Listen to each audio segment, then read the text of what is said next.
분명히 나오는 역사적 사실, 이렇게 사실이라 하면 역사적인 자료가 될 수도 있고 그게 아니면 뭐 유적과 유물이 될 수 있는데 그런 것들에 대한 합리적 해석을 통해서 학문의 발전을 시켜왔다라면 아주 최근에 와서는 이제 뭐 뉴라이트라고 해서 이제 근현대사 부분에서 그런 원칙을 막 깨면서 자신들의 정치적인 이해관계를 달성하려고 한다라든지 그게 아니지 반대편에서 이게 언제 펑터일지 모르겠지만 어쨌든 막 화려한 고대 뭐 이런 얘기하면서 막 고대사를 막 아주 과격하게 왜곡을 하고 이런 것 속에 있어서 저는 그냥 개인적 심정은 약간 뭐라고 하더라 굳이 여기 신학이니까 굳이 얘기는 무슨 약간 에라스무스틱한 그러니까 좀 이렇게 인문성 자체를 되게 고급 기름지죠 재수없고 근데 하여튼 역사학도 학문이죠 그리고 뭐 모든 근대 학문이 학문이고 뭐 과학이란 말에 대한 거부감이 있을지 모르겠지만 어쨌건 뭐 과학적이고 논리적이고 합리적인 방법론을 익히는 거에서부터 이제 이야기가 시작이 됩니다. 역사학도 마찬가지고요. 이제 사관 보통 역사 전공하는 분들은 다 사관 이렇게 얘기하고 보통 일반인들이 얘기할 때 역사관 이렇게 얘기를 해요. 다 역사관이 있죠. 다 역사관이 있어요. 그래서 뭐 이렇게 약간 뭐라 하더라 막 치정관계 위주로 얘기 좋아하시는 분들도 있고 저희 아버지 같은 경우 거의 뭐 드라마를 사관으로 생각하세요. 그래서 항상 저를 만나면 무슨 뭐 인수 대비가 어떻고 인목 대비가 어떻고 이렇게 보는 것도 있고 여러 가지가 있어요.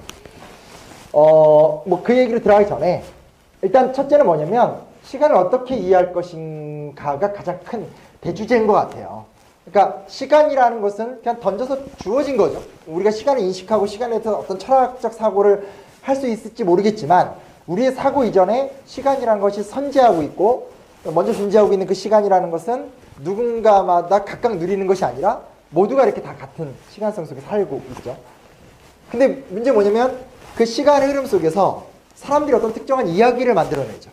예를 들면 저 같은 경우 제 인생이 국정화 전으로 막 나눠진다라든지 뭐 이렇게 뭐 아이의 출산과 더불어서 인생이 굉장히 힘들어진다라든지 개인의 일생을 보더라도 어떤 지점과 포인트가 딱딱딱 생기잖아요. 그렇죠? 그러니까 그건 개인의 인생이라면 그건 이제 일생이 되는 거잖아요. 단순한 개인의 시간이 아니라 인생이 되는 거고 이런 많은 사람들이 함께 살아가는 이 속에서 결정적인 어떤 사건들이 툭 터지잖아요. 그렇죠? 뭐 세월호 같은 사건이 터질 수도 있고 최순실 같은 사건이 터질 수도 있고 뭐 어제가 사실 이제 유신 정확하게 44년째 된 해였거든요. 정확하게 그래서 뭐 국정교과서를 앞둔 시점에서 왜냐면 44년 전에 우리나라가 국정교과서를 처음 시작했었거든요. 그래서 44년 만에 이게 다 좋아졌다고 생각했는데 다시 딱 환원되는 시간이 되기도 하고 그러니까 이런 식으로 인간이 많이 같이 살다 보니까 여러 유의미한 이야기들이 생겨요. 그래서 그 유의미한 이야기들을 정리하기 시작을 하죠. 이런 과정이 있고 이런 과정이 있고 그게 역사관이고 그게 역사죠. 그러니까 시간이라는 공적 이야기를 어떻게 해석하고 어떻게 구분짓고 어떻게 만들어갈 것인가 뭐 이런 것들. 첫째는 이게 되게 당연한 말일 수도 있지만 한 단어 한 단어씩 음미를 해볼 필요가 있는 것 같아요. 시간을 우리가 어떻게 분류하고 이해할 것인가 이게 첫 번째 역사학의 기본적인 전제가 될 수 있죠. 두 번째 뭐냐면 이 주체의 문제예요. 주체의 문제. 그러니까 이 얘기는 전 되게 중요한 문제라고 생각해요. 제가 대학을 들어갔었던 90년대 뭐 이럴 때 생각해보면 그때는 뭐라 해야 되나 이 운동권에 막 격렬했던 흐름이 있는 건 아니고 그건 끝났는데 그 잔재가 딱 남아서 거의 관성처럼 형들이 저 같은 이렇게 막 쎄삥이들 아무도 모르는 애들을 불러다 놓고 소주를 막 먹이면 여기 잠깐만 하나님의 대학인데 아니요 저 술 안 마셔요. 하여튼 그런 걸 막 먹이면서 네가 뭐 역사를 알아 이러면서 막 계급을 얘기하고 막 이러면서 사회 구성체니 뭐 지들도 못 알아듣는 얘기를 막 뱉었어요. 그래서 뭘 못 알아듣긴 하겠는데 내가 못 알아듣는데 뭔가 말은 좀 멋있어 보이기도 하고 근데 뭐냐면 그런 결과론적인 얘기가 아니라 결국은 역사의 주인공이 누구냐라는 거죠. 역사의 주인공이 누구냐라는 거죠. 그게 80년대 때 풍미했었던 어떤 특정한 계급, 뭐 농민이 될 수도 있겠고, 뭐 노동자가 될 수도 있겠고, 혹은 그런 것들이 대학가 사이에서 풍미한 것과 전혀 상관없이 여전히 우리 사회를 가로지르는 인물 중심의 사건 같은 거 있잖아요. 그렇죠? 다음 대통령은 누가 돼야 돼? 인터넷 보시면 되게 재밌잖아요. 그 몇몇 특정 야당 후보를 두고 막 어마어마하게 패가 갈려서 서로를 향해서 막 이건 뭐 어마어마한 당쟁을 벌이는 뭐 그런 것들. 그래서 뭐 그 얘기 좀 이따 하겠지만 결국 역사의 주체가 누구인가라는 거. 왜냐면 그 주체가 설정이 되지만 그 주체를 기준으로 역사의 시간에 주인공 이야기를 만들어갈 수 있으니까요. 마지막 이제 사료를 어떻게 해석할 것인가라는 건 이제 좀 기술적인 거죠. 사료를 어떻게 해석할 것인가죠. 그러니까 그 옛날에 이런 게 있어요. 그 헐버트라는 이제 선교사로 유명하신 분이고, 이제 헐버트라는 선교사가 우리나라에 오셔서 조선의 역사라는 책을 2권을 편찬했어요. 그게 그 우리나라에는 한국사 드라마가 되던가 황당한 제목으로 이게 이제 재출간이 됐었는데, 그거 보고 있으면 되게 웃긴 게 뭐냐면 막 이렇게 우리나라 이야기인데 우리가 막 싸운 다음에 우리가 이겼는데 결론으로는 우리가 막 중국을 섬겨요. 그러니까 되게 그 책을 읽다 보면 뭔 소리야 막 되게 이해가 안 돼요. 그게 왜 그러냐면 우리나라에 대한, 그러니까 우리나라를 연구할 수 있는 절대 다수의 자료는 다 중국 측 역사책이거든요. 근데 이게 고대 이집트 문서들도 그렇고 거의 어떤 대제국들의 문서들을 보면 자기가 져놓고도 이겨놨다 이런 식으로 얘기 많이 하잖아요. 그러니까 사료를 제대로 해석을 하고 제대로 분석을 하지 않고 그냥 떼와서 얘기를 드르르 붙여버리면 황당한 이야기가 만들어질 수 있어요. 제가 그걸 헐버트가 쓴 역사책을 보면서 되게 충격을 받았었는데, 그러니까 이제 주어진 자료를 어떻게 해석할 것인가, 또 그 자료에 어떤 부분에 포인트를 맞춰서 독해를 할 것인가에 따라서 여러 입장이 갈리는 것 같아요. 자세한 얘기 이제 하나하나 해드릴게요. 그래서 크게 역사가는 3가지, 시간, 역사, 자료라는 거고요. 그래서 조금 그러니까 좀 정확하게 얘기를 할 필요가 있습니다. 이거는 이것도 그냥 넣은 거예요. 구한마을의 우리의 어떤 슬픈 초상 뭐 이런 모습들이죠. 여기 이제 경복궁이고요. 경복궁 앞에 길이고, 해태상이죠. 애군을 방지하는. 이것도 애군을 방지하는. 그러니까 되게 유명한 뭐 일화들이 있잖아요. 그러니까 그 뭐냐면 돌림병 같은 거 많이 돌잖아요. 그 조선시대 때 막 역병들 막 죽고 하니까 사람들이 어떻게 느꼈냐면 쥐가 옮기는 병이라고 느꼈대요. 정확한 분석이죠. 그렇죠? 보통 쥐들이 병기를 옮기니까. 근데 그 쥐들이 옮기면 쥐를 잡아서 막 잡아 죽이면 되는데, 그게 아니라 그 이제 집 앞에다가 고양이 그림을 딱 그려서 딱 걸어놔요. 쥐를 막으라고. 이게 또 답답한 거죠. 근데 이제 선교사들이 와서 막 무슨 종두법 주사를 놓으니까 가만히 보니까 선교사들이 와가지고 이렇게 막 고아원 세워서 애들 모으고, 추수감사절 때 되면 이렇게 도톰한 이렇게 그 칠면조 고기 먹고 하니까, 아, 저 애를 갖다가 칠면조처럼 삶아 먹는구나. 뭐 이제 이렇게 여기기도 하고, 또 이제 뭐 이렇게 그 주사 같은 거 놓는 게 사실 그 종두 기술이 일본에서 들어왔거든요. 그래서 그걸 맞으면 사람이 막 우둔해진다. 막 이렇게 여기고, 막 그러기도 했었대요. 막 그래서 그런 막 별놈의 일이 있었던 일화들이기도 하고요. 이게 경복궁인데, 지금 가서 보실 수 있는 경복궁은 복원 사업이 다 끝났어요. 그게 흥선대원군 때 완료된 경복궁 복원 사업의 정확하게 절반을 복원한 거예요. 그래서 저는 정말 인상적인 기억이 중학교 1학년 때 아버지를 따라 처음으로 경복궁을 갔었는데, 옛날에는 기억하실 거예요. 여기 앞에 조선총독부 건물 딱 있었잖아요. 그래서 딱 들어갔더니 경복궁에 볼 거 하나도 없고, 아이 뭐야 하고 되게 실망스럽게 나오는데, 앞에 멋진 국립중앙박물관이 이렇게, 그래서 아빠 저기 뭐야 하니까, 아 외놈들이 건물은 잘 세워 이러면서 아버지하고 둘이서 국립중앙박물관을 보고 나와서 조선총독부를 극찬했었던, 그랬던 아이가 커서 이렇게 바뀌었죠. 근데 이제 그걸 다 정리를 하고 지금 복원해서 정확하게 절반을 복원한 거래요. 그 이상은 이제 복원을 하고 있지는 않고요. 그 이상을 복원하려면 이제 옆에 미군 기지 같은 거 다 밀어내야 되니까 불가능하고, 가보시면 이렇게 잔디만 이렇게 깔려있는 데들이 있거든요. 그 원래 건물이 있던 자리를 그냥 이렇게 잔디를 깔아 놓으면서 구분만 한 거고요. 원래는 그 잔디도 그 잔디가 원래 우리한테 좋은 의미지만 조선시대 때는 묘자리에만 심거든요. 그러니까 조선의 정기를 이렇게 죽이려고 이렇게 뿌려 놓은 거예요. 그래서 제가 이제 제자들 가르칠 때 농담 맨날 얘기하는 게, 자, 이번 봄방학 때 가서 풀을 뜯어라. 이러면서 이렇게 경복궁 같은 데 가서 막 잔디 막 뽑으면서 수위가 가서 막 뭐라고 그러면, 저는 지금 애국을 하는 거라고 막 이렇게 막 하라고 헛소리도 하고, 제 이상한 소리 많이 해요. 지금까지 얘기는 그냥 혹시나 써먹을 일이 있으면 쓰시라고 제가 막 애들이 막 던진 거고요. 전통적으로 동양에서 역사를 바라보던 세계관, 동서양에서 바라보던 세계관은 크게 3가지로 정리가 될 수 있어요. 왕조사관, 순환사관, 완성사관 정도가 될 수 있어요. 이 왕조사관이라는 건 당연히 인물과 지배층 중심이에요.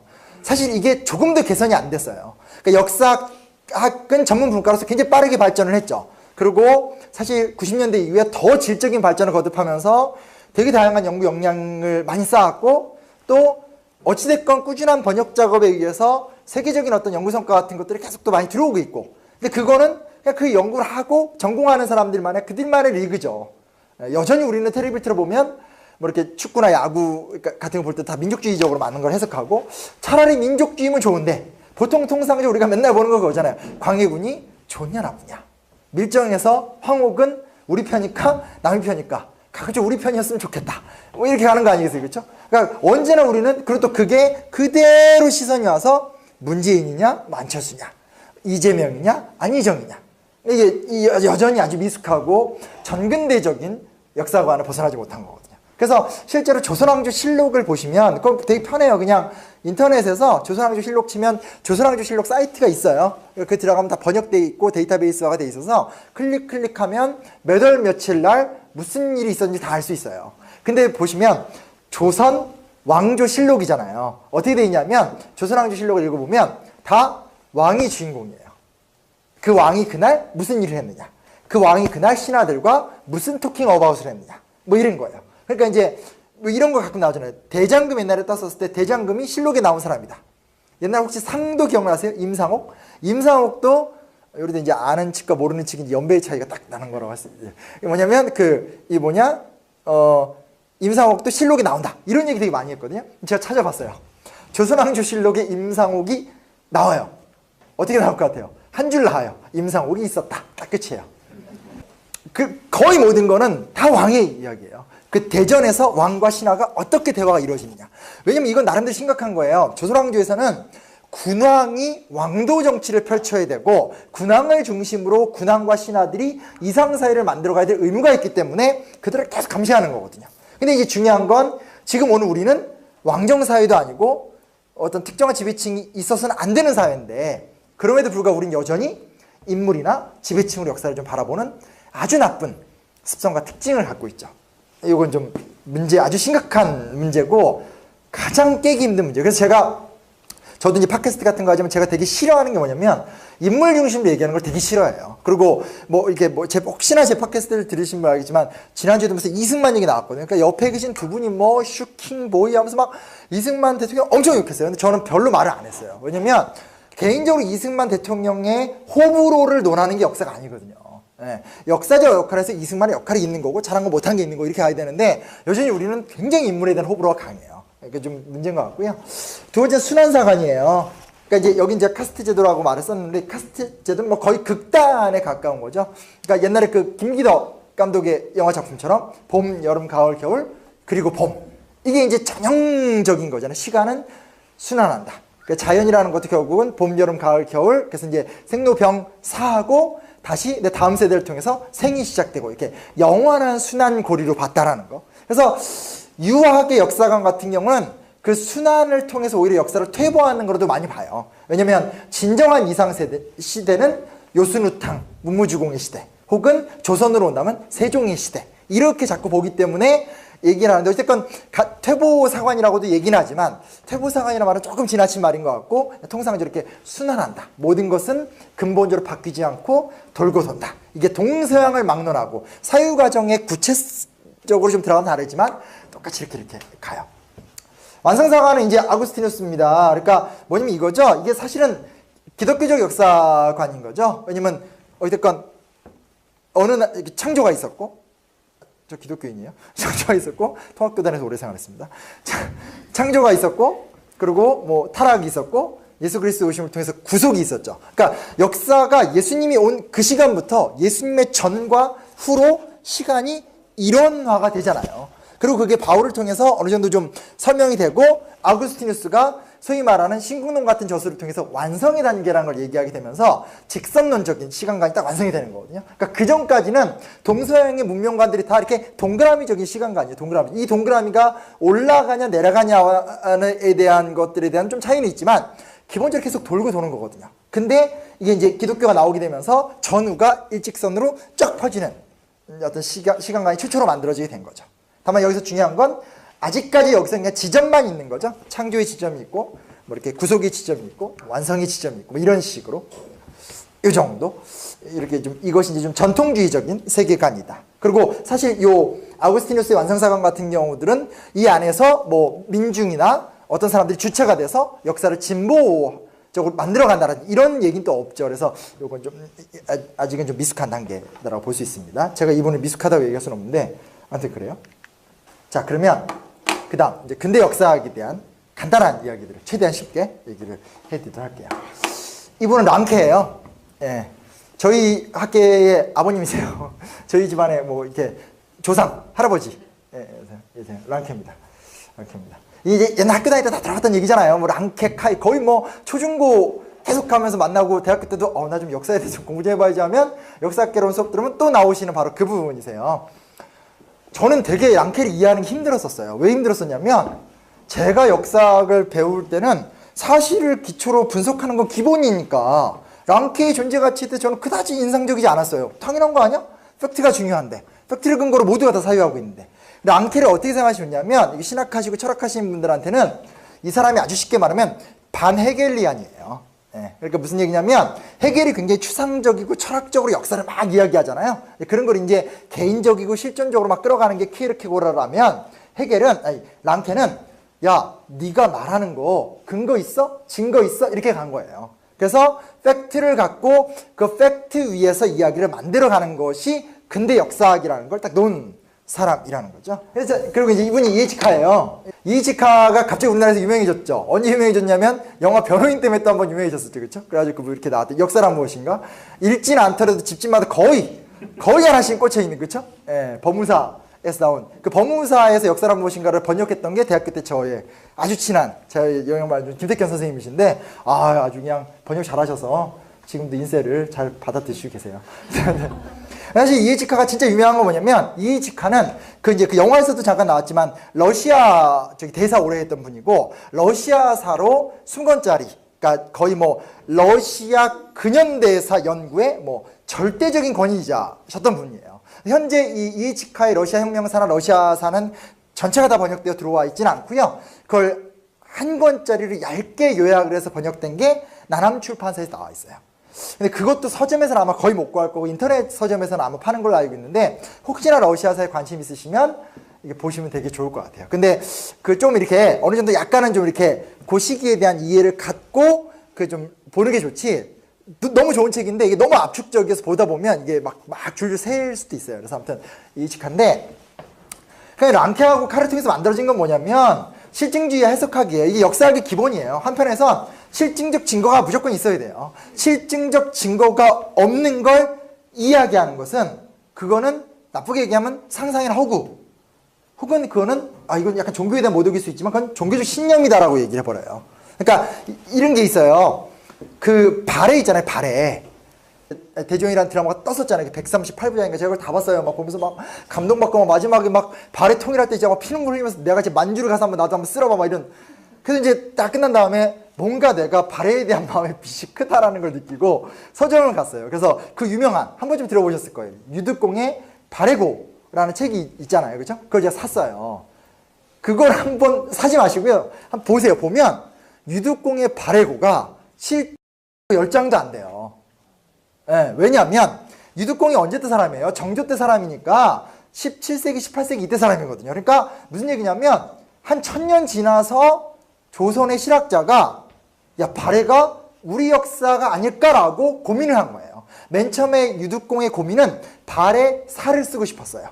자료가 없는 거예요. 자료가 없다 보니까 스스로 써놓고 이건 사가 아니다.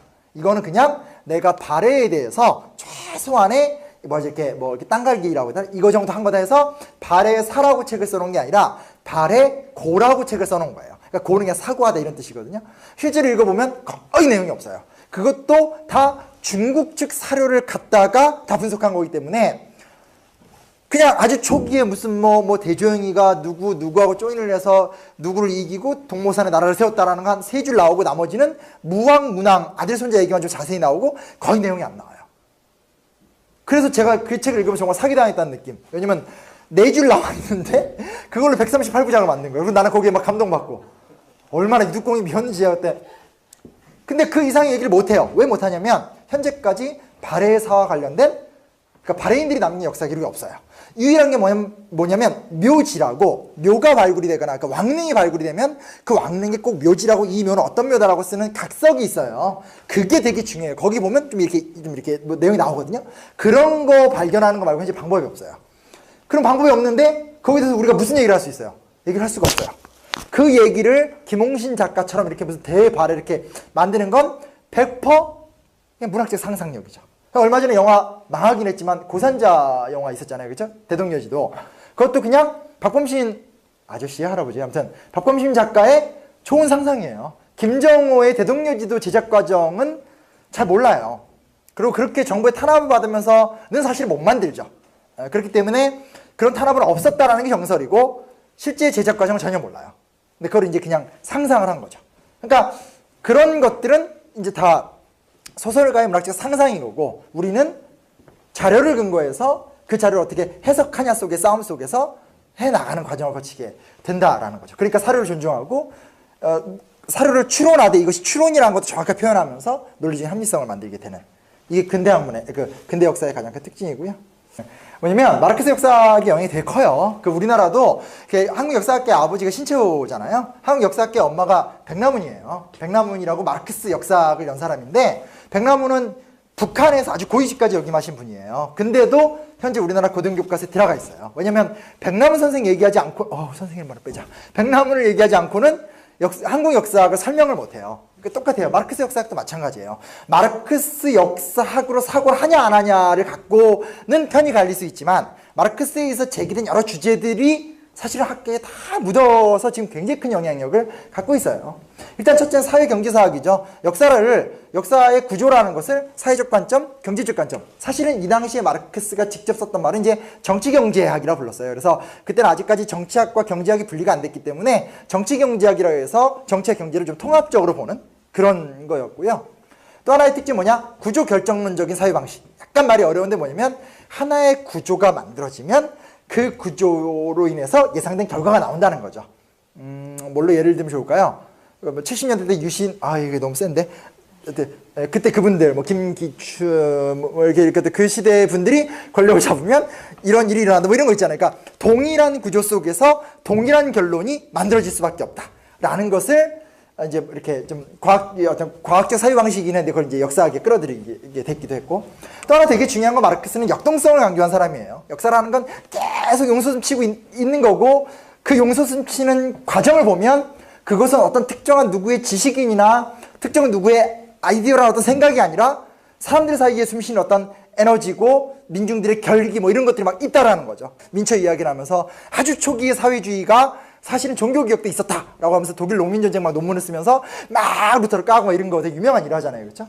가장 큰 주제는 이제 계급이 역사의 주체라는 그 어떤 사람이나 그 집단이 갖고 있는 경제적 지위라는 것이 너무나 결정적인 영향을 미친다라는 것 자체가 가장 큰 건 역사의 진보와 혁명이죠.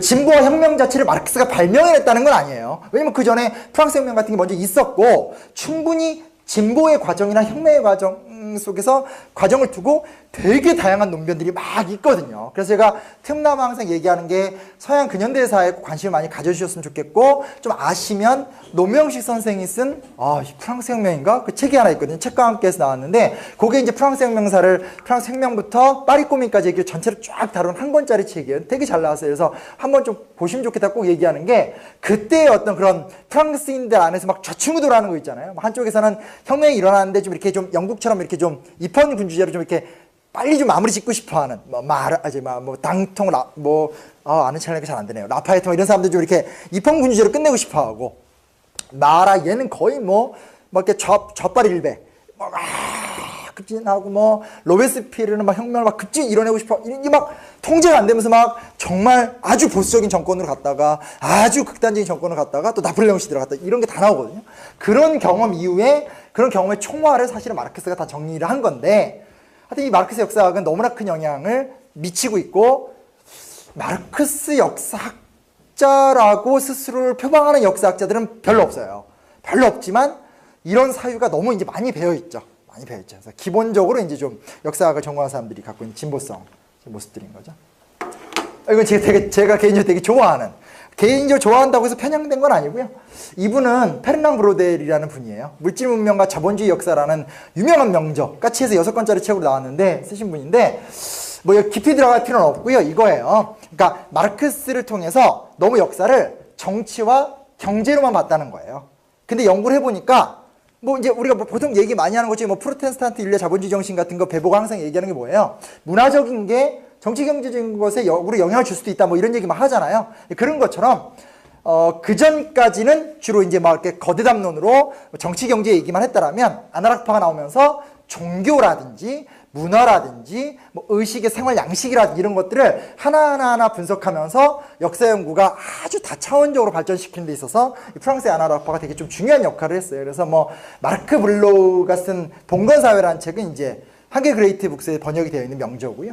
페르나 브로데는 아까도 얘기했듯이 물질문명과 자본주의 역사라고 해서 그 이제 까치에서 번역돼 있고, 제가 개인적으로 자크 루고프는 중세 사가로 아주 유명한 분이에요. 그래서 중세 역사가로 루고프 책이 우리나라에 좀 번역이 많이 돼 있죠.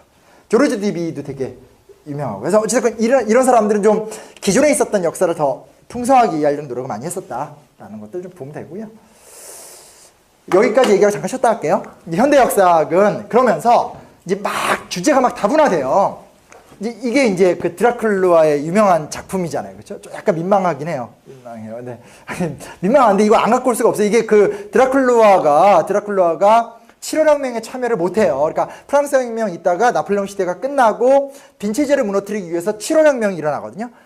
영화 레미제라블 있죠. 그 영화 레미제라블이 7월 혁명과 2월 혁명 사이에 소요를 다루는 작품이에요. 그래서 7월 혁명의 여파 속에서 이제 거기 뭐 젊은 애들이 막 나와서 막 노래 부르면서 막 하는 게 우리가 또 다른 7월 혁명을 이룰 수 있다 막 이런 건데, 그 7월 혁명 당시에 드라큘라가 되게 아팠어요. 그래서 아파서 혁명에 참여하지 못하고 이제 몸이 난 다음에 너무나 큰 죄책감 속에서 혁명을 이렇게 그려내기 위해서 이 그림을 그린 거예요. 그러니까 굉장히 의미가 깊은 작품이고, 이게 뭐 대표적인 낭만주의 작품이잖아요.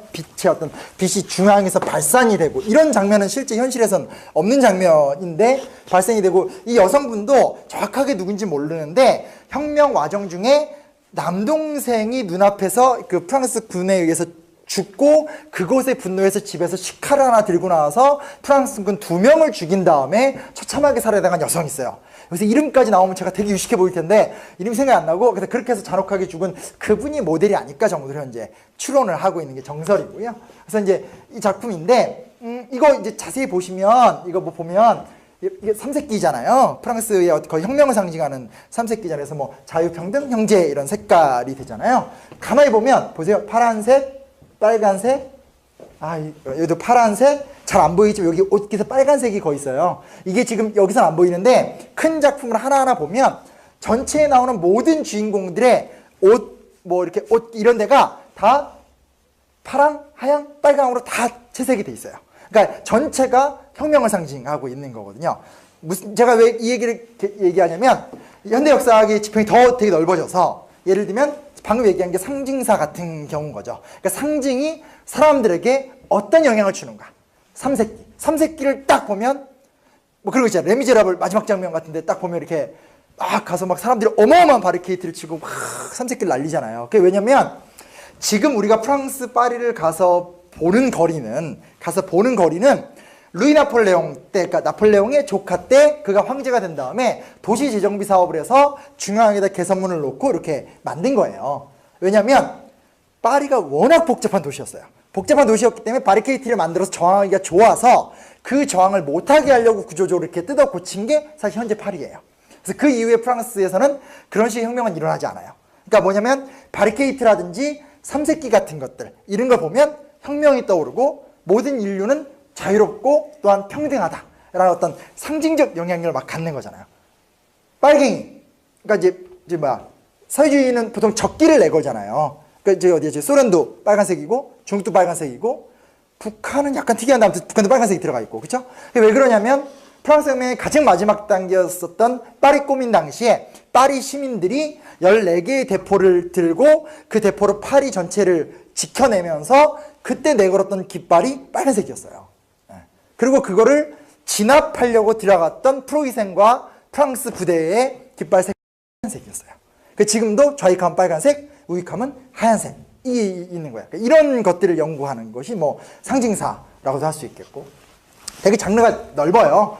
구술사는 요즘 우리나라에서 좀 시도가 많이 되는 건데 다큐멘터리하고는 좀 달라요. 그러니까 다큐멘터리는 그냥 누군가 체험한 사람이 와서 쭈루루룩 얘기하면 그걸 그냥 쭈루루 받아 적는 게 다큐멘터리잖아요. 그게 아니라 예를 들면 그 현대미망인 어쩌고저쩌고 책 되게 괜찮은데 이게 있어요. 6.25 전쟁 때 미망인들이 되게 많이 생겼을 거 아니에요. 미망인. 가보니까 이런 거예요. 그러니까 한 분은 남편이 군인이었어요. 어떤 여성분은. 또 한 분은 남편이 공산당이셨어요. 그러니까 인터뷰를 할 적에 우리나라 국군 측, 군경 측은 만나면 되게 자부심이 넘치세요. 얘기도 잘해줘요. 아, 우리 남편은 그때 어느 전선에 싸우다가 죽었다 이렇게 얘기하면서 되게 자랑스럽게 자기의 기억을 막 얘기해요. 왜냐면 자유대안의 수호자였다라는 자긍심으로 본인의 인생을 지탱하고 있는 거거든요. 근데 남편이 좌익으로 할 때마다 죽으면 일단 인터뷰를 잘 안 해요. 그래서 얘기를 하면 바로 나오는 말이 뭔지 알아요? 우리 남편은 좌익이 아니에요. 이 얘기부터 시작이 돼요. 그러면서 그 다음에는 내가 좌익이 아닌데 얼마나 큰 고초를 겪었는지를 막 얘기해요. 그거는 해독이 필요한 거죠. 이런 게 구술사예요. 그래서 사람을 만나서 그 사람의 기억을 재해석해서 역사의 어떤 특정 장르를 채우는 방식들. 그러니까 위안부 증언도 실제로 위안부 할머니들 얘기 들어보면 얘기들이 대부분 논리적이지 않거든요. 그리고 이게 사실일까 싶을 정도의 극단적 얘기들도 되게 많은데 만나서 계속 얘기 들어드리고 마음을 열고 공감하고 이러면서 풀어가면서 이야기를 만들기도 하거든요. 그런 게 또 구술사가 될 수도 있고 뭐 각종 장르가 많이 만들어지면서 이제 계속 발전해 오기는 중이다. 근데 중이죠? 중이에요. 네. 이런 식으로 발전해 왔고요. 요 얘기만 하고 싶게요. 근데 우리나라 역사학입니다. 이분 신채호 선생이에요. 되게 존경하고 사랑하는 분이에요. 저희 뭐 업계가 아니죠. 저희 계열의 뭐 파더예요, 파더. 너무 사랑하는 분인데 너무 사실은 우리 사회가 신채호적이에요. 그러니까 적어도 사회 문화나 역사의 기본 틀거리가. 가만히 생각해 보세요. 이승만 아시죠? 김구 아시죠? 안창호 아시죠? 우리가 생각하는 근현대사의 위인들이 다 직업들이 뭐예요? 다 민족을 지키기 위해 선신했던 분들이에요. 자, 단적으로 맨날 물어봐요. 강상호라고 들어보셨어요? 아시는 분이 거의 없을 거예요. 이건 전공자 아니면 몰라요. 강상호가 누구냐? 1920년대 때 백정 인권운동 하시던 분이에요. 본인이 양반이었고 대구 출신 양반이었는데 자기 전체 가산을 다 풀어서 그 돈으로 형평사라는 인권단체를 만들어서 치열하게 싸우면서 백정 인권운동을 위해서 10여 년간 몸바쳤던 사람이에요. 모르잖아요. 기념되지 않거든요. 최근에 와서는 지자체가 자기 지역에서 뭐라도 있으면 이렇게 뭐 해주는 것 때문에 지금 가보면 드디어 대구가 아니라 진주구나. 경상남도 진주에 가면 강상호 생간이 이런 게 있어요. 근데 그거 만들어진 지 10년도 안 됐고요. 지자체 문화사업 발달하기 전에는 그냥 고속도로 옆에 무덤 하나 이렇게 있었어요. 그러니까 뭐냐면 우리는 여전히 그냥 모든 것들을 다 민족주의적 사고로만 다 하는 거예요. 그러니까 우리가 옛날 인물들 생각해보세요. 이순신이 뭘 했어요? 나라를 지켰죠. 강감찬이 뭘 했어요? 나라를 지켰죠. 을지문덕이 뭘 했어요? 나라를 지켰죠. 그러니까 나쁘다는 얘기는 아니에요. 저도 다 좋아하고 존경하고 너무나 의미가 있고 과연 동아시아의 역사 속에서 이 어떤 유럽같이 막 무슨 그리스 로마 고전 문명이나 중세 보편 문명 이런 걸 거치지 않고 너무나 이른 시점부터 중국은 중국대로 우리는 우리대로 일본은 일본대로 이렇게 별도의 민족 국가로 쫙 온 나라에서 민족이 안 중요하다? 저는 결코 그렇게 생각하진 않아요. 너무 쉽게 탈민족주의 얘기하는 건 너무 지난 시점으로 서양 어떤 영향을 받는 식민주의적 생각이라고 저는 생각하거든요. 그러나 문제 뭐냐면 그것밖에 없고 그렇게만 사고를 하고 있는 방식으로만 딱 규격화가 된 거죠. 방금 얘기했던 발전이 없는 게 아니고 지금은 서점 가보시면 역사에 관심 있는 분은 알겠지만 뭐 조선의 뒷골목 풍경이니 무슨 뭐 이렇게 되게 다양한 형태의 신여성의 모습이라든지 우리도 연구를 굉장히 많이 해서 되게 다양한 역사 연구의 결과가 있거든요. 근데도 우리는 민족 이게 좀 한계예요. 한계인 거죠.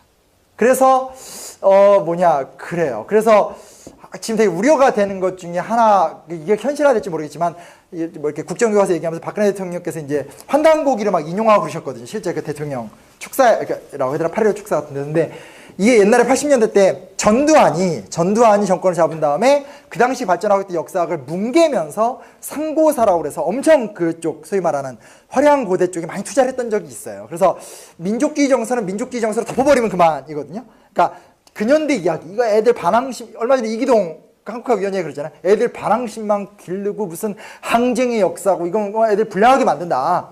그건 좀 과감하게 줄이고 화려했던 우리의 과거 단군 좀 더 나가볼까요? 지구천왕 뭐 한국까지 가고 이런 걸로 가자. 이렇게 될 수 있는 그러니까 아주 취약한 구조 속에 있는 거죠. 그래서 뭐 어떤 맥락과 과정 속에서 또 앞으로 어떤 맥락 속에서 역사 이야기를 사용하시고 활용할지 모르겠지만 적어도 중요한 것은 오늘 이야기 속에서 이렇게 흘러갔다는 과정 같은 것도 좀 꼭 염두에 두고 이야기를 나아가는 게 좋겠다라는 얘기를 하고요.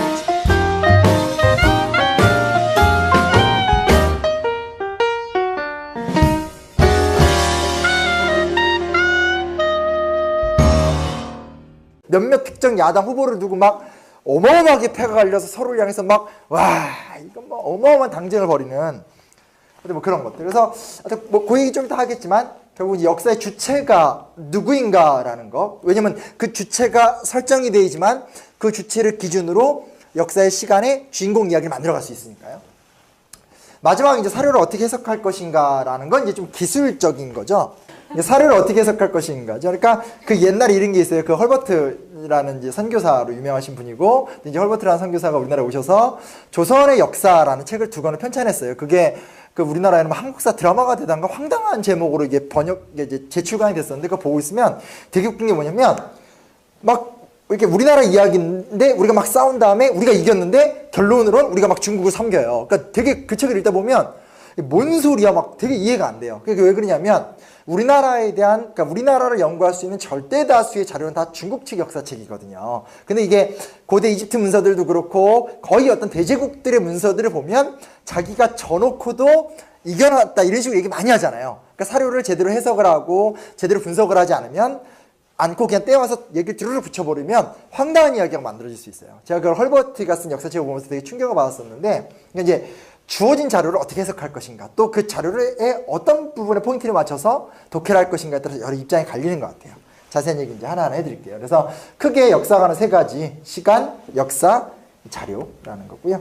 그래서 조금 그러니까 좀 정확하게 얘기를 할 필요가 있습니다. 이거는 이것도 그냥 넣은 거예요. 구한마을의 우리의 어떤 슬픈 초상 뭐 이런 모습들이죠. 여기 이제 경복궁이고요. 경복궁 앞에 길이고, 해태상이죠. 애군을 방지하는. 이것도 애군을 방지하는. 그러니까 되게 유명한 뭐 일화들이 있잖아요. 그러니까 그 뭐냐면 돌림병 같은 거 많이 돌잖아요. 그 조선시대 때 막 역병들 막 죽고 하니까 사람들이 어떻게 느꼈냐면 쥐가 옮기는 병이라고 느꼈대요. 정확한 분석이죠. 그렇죠? 보통 쥐들이 병기를 옮기니까. 근데 그 쥐들이 옮기면 쥐를 잡아서 막 잡아 죽이면 되는데 그게 아니라 그 이제 집 앞에다가 고양이 그림을 딱 그려서 딱 걸어놔요. 쥐를 막으라고. 이게 또 답답한 거죠. 근데 이제 선교사들이 와서 막 무슨 종두 주사를 놓으니까 가만히 보니까 선교사들이 와가지고 이렇게 막 병원 포인트가 딱딱딱 생기잖아요. 그렇죠? 그러니까 그건 개인의 인생이라면 그건 이제 일생이 되는 거잖아요. 단순한 개인의 시간이 아니라 인생이 되는 거고, 이런 많은 사람들이 함께 살아가는 이 속에서 결정적인 어떤 사건들이 툭툭 터지잖아요. 그렇죠?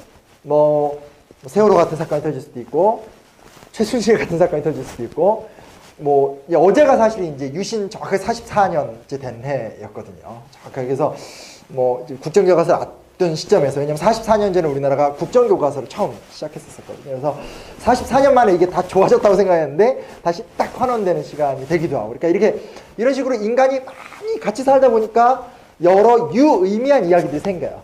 그래서 그 유의미한 이야기들을 정리하기 시작을 하죠. 이런 과정이 있고 이런 과정이 있고, 그게 역사관이고 그 역사죠. 그러니까 시간이라는 공적 이야기를 어떻게 해석하고 어떻게 구분짓고 어떻게 만들어갈 것인가, 뭐 이런 것들. 첫째는 이게 되게 당연한 말일 수도 있지만 한 단어 한 단어씩 음미를 해볼 필요가 있는 것 같아요. 시간을 우리가 어떻게 분류하고 이해할 것인가. 이게 첫 번째 역사학의 기본적인 전제가 될 수 있죠. 두 번째 뭐냐면 이 주체의 문제예요. 주체의 문제. 그러니까 이 얘기는 전 되게 중요한 문제라고 생각해요. 제가 대학을 들어갔었던 90년대 뭐 이럴 때 생각해보면 그때는 뭐라 해야 되나, 이 운동권에 막 격렬했던 흐름이 있는 건 아니고 그건 끝났는데 그 잔재가 딱 남아서 거의 관성처럼 형들이 저 같은 이렇게 막 쎄삥이들 아무도 모르는 애들을 불러다 놓고 소주를 막 먹이면, 잠깐만, 하나님의 대학인데, 아니 저 술 안 마셔요. 하여튼 그런 걸 막 먹이면서 네가 뭐 역사를 알아 이러면서 막 계급을 얘기하고 막 이러면서 사회 구성체니 뭐 지들도 못 알아듣는 얘기를 막 뱉었어요. 그래서 뭘 못 알아듣긴 하겠는데 내가 못 알아듣는데 뭔가 말은 좀 멋있어 보이기도 하고. 근데 뭐냐면 그런 결과론적인 얘기가 아니라 결국은 역사의 주인공이 누구냐라는 거죠. 역사의 주인공이 누구냐라는 거죠. 그게 80년대 때 풍미했었던 어떤 특정한 계급, 뭐 농민이 될 수도 있겠고, 뭐 노동자가 될 수도 있겠고, 혹은 그런 것들이 대학가 사이에서 풍미한 것과 전혀 상관없이 여전히 우리 사회를 가로지르는 인물 중심의 사건 같은 거 있잖아요. 그렇죠? 다음 대통령은 누가 돼야 돼? 인터넷 보시면 되게 재밌잖아요. 을 많이 쌓았고, 또 어찌됐건 꾸준한 번역 작업에 의해서 세계적인 어떤 연구 성과 같은 것들이 계속 또 많이 들어오고 있고, 근데 그거는 그냥 그 연구를 하고 전공하는 사람들만의 그들만의 리그죠. 여전히 우리는 텔레비를 틀어보면 뭐 이렇게 축구나 야구 같은 거 볼 때 다 민족주의적으로 많은 걸 해석하고 차라리 민족주의면 좋은데 보통 통상적으로 우리가 맨날 보는 거 그거잖아요. 광해군이 좋냐 나쁘냐. 밀정에서 황옥은 우리 편이니까 남의 편이니까 가급적 우리 편이었으면 좋겠다. 뭐 이렇게 가는 거 아니겠어요? 그렇죠? 그러니까 언제나 우리는 그리고 또 그게 그대로 시선이 와서 문재인이냐 안철수냐 이재명이냐 안희정이냐 이게 여전히 아주 미숙하고 전근대적인 역사관을 벗어나지 못한 거거든요. 그래서 실제로 조선왕조 실록을 보시면 그거 되게 편해요. 그냥 인터넷에서 조선왕조 실록 치면 조선왕조 실록 사이트가 있어요. 그 들어가면 다 번역돼 있고 데이터베이스화가 돼 있어서 클릭하면 몇 월 며칠 날 무슨 일이 있었는지 다 알 수 있어요. 근데 보시면 조선 왕조 실록이잖아요. 어떻게 돼 있냐면 조선왕조 실록을 읽어보면 다 왕이 주인공이에요. 그 왕이 그날 무슨 일을 했느냐, 그 왕이 그날 신하들과 무슨 토킹 어바웃을 했느냐, 뭐 이런 거예요. 그러니까 이제 뭐 이런 거 가끔 나오잖아요. 대장금 옛날에 떴었을 때 대장금이 실록에 나온 사람이다. 옛날 혹시 상도 기억나세요? 임상옥? 임상옥도 여기도 이제 아는 측과 모르는 측이 연배의 차이가 딱 나는 거라고 했습니다. 뭐냐면 임상옥도 실록에 나온다. 이런 얘기 되게 많이 했거든요. 제가 찾아봤어요. 조선왕조 실록에 임상옥이 나와요. 어떻게 나올 것 같아요? 한 줄 나와요. 임상옥이 있었다. 딱 끝이에요. 거의 모든 거는 다 왕의 이야기예요. 그 대전에서 왕과 신하가 어떻게 대화가 이루어지느냐. 왜냐면 이건 나름대로 심각한 거예요. 조선왕조에서는 군왕이 왕도 정치를 펼쳐야 되고 군왕을 중심으로 군왕과 신하들이 이상사회를 만들어가야 될 의무가 있기 때문에 그들을 계속 감시하는 거거든요. 근데 이제 중요한 건 지금 오늘 우리는 왕정사회도 아니고 어떤 특정한 지배층이 있어서는 안 되는 사회인데 그럼에도 불구하고 우리는 여전히 인물이나 지배층으로 역사를 좀 바라보는 아주 나쁜 습성과 특징을 갖고 있죠. 이건 좀 아주 심각한 문제고 가장 깨기 힘든 문제. 그래서 저도 이제 팟캐스트 같은 거 하지만 제가 되게 싫어하는 게 뭐냐면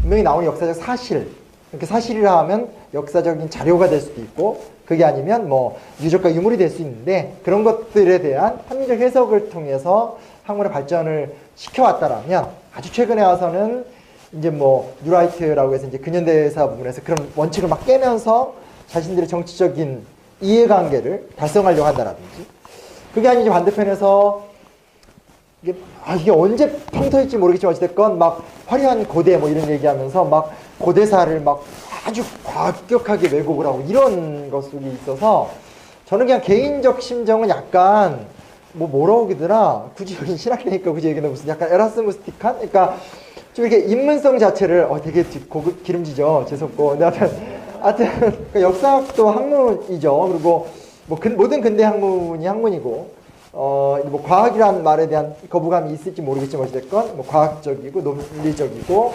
합리적인 방법론을 익히는 거에서부터 이제 이야기가 시작이 됩니다. 역사학도 마찬가지고요. 이제 사관 보통 역사 전공하는 분들은 다 사관 이렇게 얘기하고 보통 일반인들이 얘기할 때 역사관 이렇게 얘기를 해요. 다 역사관이 있죠. 다 역사관이 있어요. 그래서 뭐 이렇게 약간 뭐라 하더라 막 치정관계 위주로 얘기 좋아하시는 분들도 있고 저희 아버지 같은 경우 거의 뭐 드라마를 사관으로 생각하세요. 그래서 항상 저를 만나면 무슨 뭐 인수대비가 어떻고 인목대비가 어떻고 이렇게 보는 것도 있고 여러 가지가 있어요. 뭐 그 얘기를 들어가기 전에 일단 첫째는 뭐냐면 시간을 어떻게 이해할 것인가가 가장 큰 대주제인 것 같아요. 그러니까 시간이라는 것은 그냥 던져서 주어진 거죠. 우리가 시간을 인식하고 시간에 대해서 어떤 철학적 사고를 할 수 있을지 모르겠지만 우리의 사고 이전에 시간이라는 것이 선재하고 있고 먼저 존재하고 있는 그 시간이라는 것은 누군가마다 각각 누리는 것이 아니라 모두가 이렇게 다 같은 시간성 속에 살고 있죠. 근데 문제는 뭐냐면 그 시간의 흐름 속에서 사람들이 어떤 특정한 이야기를 만들어내죠. 예를 들면 저 같은 경우 제 인생이 국정화 전으로 막 나눠진다라든지 뭐 이렇게 뭐 아이의 출산과 더불어서 인생이 굉장히 힘들어진다라든지 개인의 일생을 보더라도 어떤 고아원 세워서 애들 모으고 추수감사절 때 되면 이렇게 도톰한 이렇게 그 칠면조 고기 먹고 하니까 저 애를 갖다가 칠면조처럼 삶아 먹는구나 뭐 이제 이렇게 여기기도 하고 또 이제 뭐 이렇게 그 주사 같은 거 놓는 게 사실 그 종두 기술이 일본에서 들어왔거든요. 그래서 그걸 맞으면 사람이 막 우둔해진다 막 이렇게 여기고 막 그러기도 했었대요. 막 그래서 그런 막 별놈의 일이 있었던 일화들이기도 하고요. 이게 이제 경복궁인데 지금 가서 보실 수 있는 경복궁은 복원 사업이 다 끝났어요. 그게 흥선대원군 때 완료된 경복궁 복원 사업의 정확하게 절반을 복원한 거예요. 그래서 저는 정말 인상적인 기억이 중학교 1학년 때 아버지를 따라 처음으로 경복궁을 갔었는데 옛날에는 기억하실 거예요. 그 여기 앞에 조선총독부 건물 딱 있었잖아요. 그래서 딱 들어갔더니 경복궁에 볼 거 하나도 없고 아이 뭐야 하고 되게 실망스럽게 나오는데 앞에 멋진 국립중앙박물관이 이렇게 그래서 아빠 저기 뭐야 하니까 아 외놈들이 건물은 잘 세워 이러면서 아버지하고 둘이서 국립중앙박물관을 보고 나와서 조선총독부를 극찬했었던 그랬던 아이가 커서 이렇게 바뀌었죠. 근데 이제 그걸 다 정리를 하고 지금 복원해서 정확하게 절반을 복원한 거래요. 그 이상은 이제 복원을 하고 있지는 않고요. 그 이상을 복원하려면 이제 옆에 미군 기지 같은 거 다 밀어내야 되니까 불가능하고 가보시면 이렇게 잔디만 이렇게 깔려있는 데들이 있거든요. 그 원래 건물이 있던 자리를 그냥 이렇게 잔디를 깔아 놓으면서 구분만 한 거고요. 원래는 그 잔디도 그 잔디가 원래 우리한테 좋은 의미지만 조선시대 때는 묘자리에만 심거든요. 그러니까 조선의 정기를 이렇게 죽이려고 이렇게 뿌려 놓은 거예요. 그래서 제가 이제 제자들 가르칠 때 농담 맨날 얘기하는 게 자 이번 봄방학 때 가서 풀을 뜯어라 이러면서 이렇게 경복궁 같은 데 가서 막 잔디 막 뽑으면서 수위가 와서 막 뭐라고 그러면 저는 지금 애국을 하는 거라고 막 이렇게 막 하라고 헛소리도 하고 제 이상한 소리 많이 해요. 지금까지 얘기는 그냥 혹시나 써먹을 일이 있으면 쓰시라고 제가 막 애들이 막 던진 거고요. 전통적으로 동양에서 역사를 바라보던 세계관, 동서양에서 바라보던 세계관은 크게 세 가지로 정리가 될 수 있어요. 왕조사관, 순환사관, 완성사관 정도가 될 수 있어요. 이 왕조사관이라는 건 당연히 인물과 지배층 중심이에요. 사실 이게 조금도 개선이 안 됐어요. 그러니까 역사학은 전문 분과로서 굉장히 빠르게 발전을 했죠. 그리고 사실 90년대 이후에 더 질적인 발전을 거듭하면서 되게 다양한 연구 역량